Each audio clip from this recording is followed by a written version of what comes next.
जय श्री कृष्णा।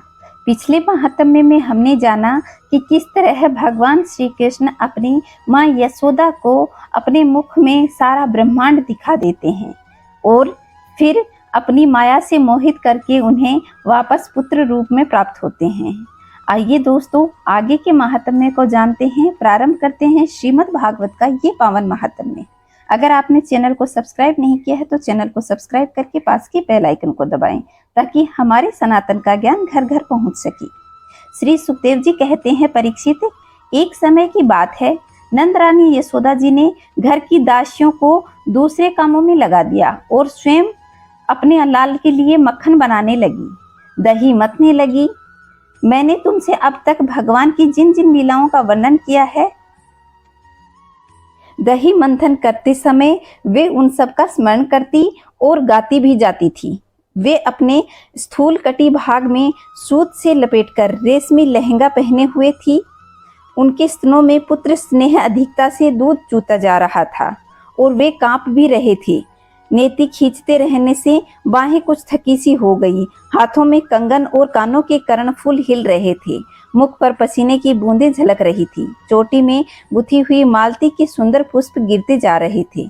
सुंदर बाहों वाली यशोदा इस प्रकार दही मथ रही थी। उसी समय भगवान श्री कृष्ण स्तन पीने के लिए दही मथती हुई माता के पास आए और उन्होंने अपनी माता के हृदय में प्रेम और आनंद को और भी अधिक बढ़ता देख दही मथानी पकड़ ली तथा उन्हें मथने से रोक दिया। श्री कृष्ण माता यशोदा की गोद में चढ़ गए।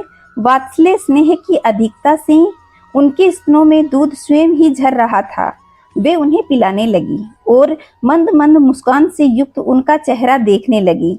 इतने में ही दूसरी ओर अंगीठी पर रखे हुए दूध में उफान आ गया। उसे देखकर यशोदा जी उन्हें अतृप्त ही छोड़कर जल्दी से दूध उतारने के लिए चली गई। इससे श्री कृष्ण को कुछ क्रोध आ गया, जिससे उनके लाल लाल होठ फड़कने लगे और वे क्रोध में भरकर पास में रखे हुए लोढ़े से दही का मटका फोड़ डाला। बनावटी आंसू आंखों में भर लिए और दूसरे घर में जाकर अकेले में बासी माखन खाने लगे। यशोदा जी उटे हुए दूध को उतारकर फिर मथने के लिए घर में चली गई। वहां देखती हैं कि दही का मटका टुकड़े टुकड़े हो गया। वे समझ गई कि यह सब तो मेरे लल्ला की ही करतूत है। साथ ही उन्हें वहां न देखकर यशोदा माता हंसने लगी। इधर उधर ढूंढने पर पता चला कि श्री कृष्ण एक उल्टे हुए उखल पर खड़े हुए हैं और छीके पर रखे हुए मक्खन को लेकर बंदरों को खूब लुटा रहे हैं। उन्हें यह भी डर है कि कहीं मेरी चोरी खुल न जाए, इसलिए चौकन्ने होकर चारों ओर ताकते जा रहे हैं। यह देखकर यशोदा रानी पीछे से धीरे धीरे उनके पास चली गई। जब श्री कृष्ण ने देखा कि मेरी माँ हाथ में छड़ी लिए हुए मेरी ओर ही आ रही है, तब झट से ओखली पर से कूद पड़े और डरे हुए की भांति भागे।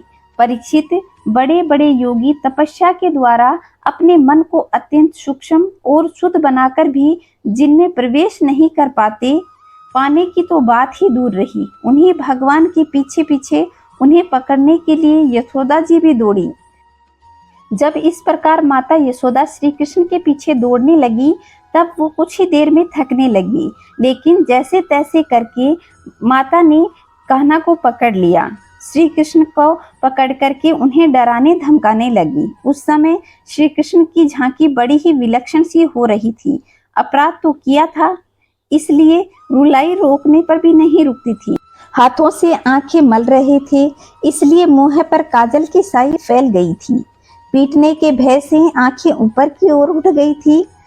उनसे व्याकुलता सूचित हो रही थी। जब यशोदा जी ने देखा कि लल्ला तो बहुत डर गया है, तब उनके हृदय में वात्सल्य स्नेह उमड़ आया।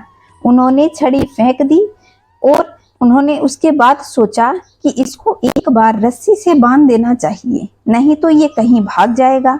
परीक्षित, सच पूछो तो यशोदा मैया को अपने बालक का ऐश्वर्य नहीं पता था, जिसमें न बाहर न भीतर, न आदि न अंत, जो जगत के पहले भी थे और बाद में भी रहेंगे।